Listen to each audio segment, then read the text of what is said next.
आषाढ महिना म्हटला की पहिले आठवते ती पंढरपूरची वारी, विठ्ठलाचं नामस्मरण आणि दुसरं म्हणजे प्रत्येक मराठी घरात बनणारं हे पारंपरिक पदार्थ दशमी. आज मी बनवणार आहे मऊ, चविष्ट आणि पारंपरिक पद्धतीने बनणारी आषाढी स्पेशल दशमी. आणि ह्या दशम्या 2 दिवसापर्यंत आरामात टिकतात.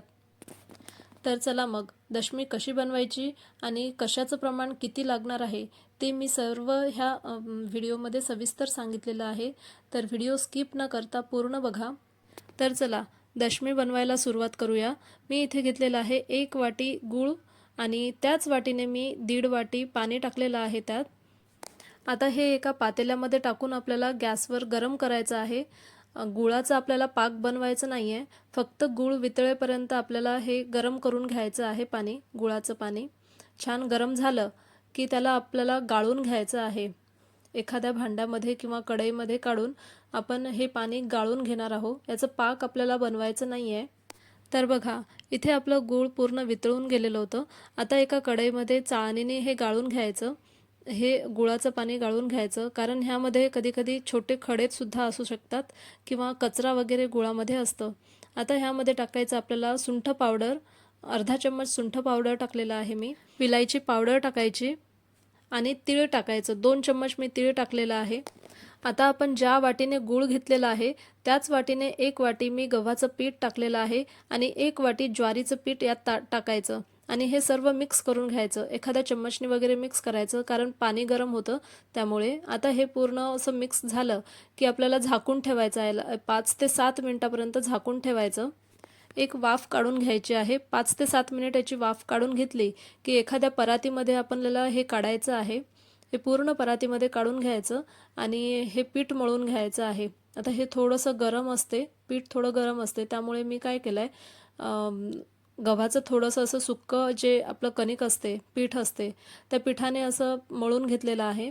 कारण तूप पहिल्यांदा जर लावलं तर हात भाजू शकते, कारण ते पाणी गरम होतं त्यामुळे. आणि मी पहिले पिठाने असं पीठ लावून मळून घेतलं आहे आणि नंतर तूप लावून असं हाताला थोडं थोडं तूप लावून मळून घ्यायचं. असं सॉफ्ट असं मळून घ्यायचं आहे कणिक आपल्याला. अशी सॉफ्ट कणिक मळून घेतली की 5 मिनिटापर्यंत आपल्याला हे झाकून ठेवायचं आहे. छान सॉफ्ट कणिक ही राहते. मग 5 मिनिटापर्यंत असं झाकून ठेवायचं आणि नंतर आपल्याला ह्याच्या दशम्या लाटून घ्यायच्या आहे. आता तुम्हाला हे जे दशमी आहे ते 2-3 दिवस छान टिकवायचं असेल ना, तर 5 मिनिटापर्यंत हे जे आपला कणिक आहे, मळलेला कणिक आहे, ते असं झाकून 5 मिनिटापर्यंत मस्त असं मुरू द्यायचं आणि त्यानंतर एक छान गोळा तोडायचा. हातालाच एवढं सॉफ्ट लागतं याचं कणिक, खूप छान असं हे लागते आणि हातावर थोडंसं असं मळून घ्यायचं आणि असं लांब लांब आकाराचा असा आपल्याला लाटून घ्यायचं आहे. मधातून फोल्ड करायचं आणि तूप लावायचं. आणि दशमीचं एकच हे आहे टेस्टी लागण्याचं, त्याला तुपाने खूप छान अशी टेस्ट येते.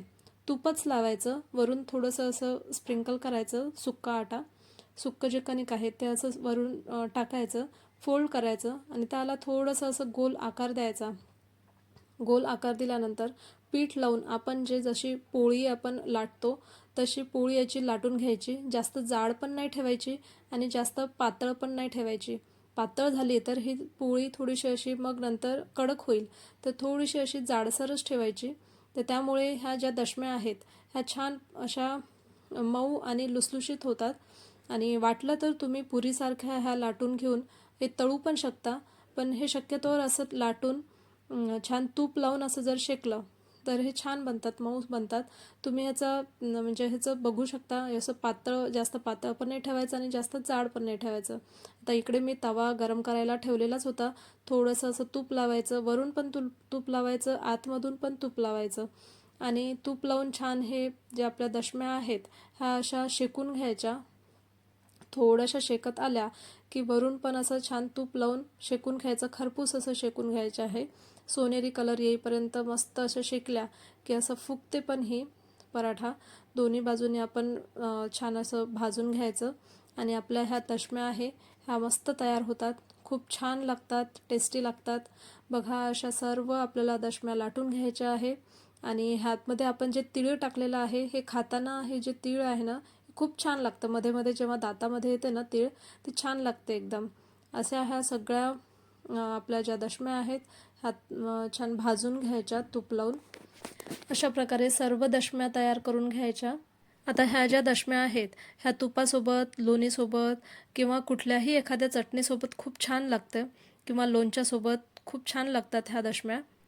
आता हे जे दशमी आहे हे आषाढ महिन्यामध्ये का बनवतात, तर वारकरी जेव्हा पंढरपूरच्या वारीला जातं तेव्हा त्यांच्या डब्यामध्ये 2 दिवसापर्यंत टिकणारं असं काहीतरी द्यायचं असते, म्हणून ह्या दशम्या ज्या आहेत ह्या आषाढ महिन्यामध्ये आवर्जून बनवलं जातं.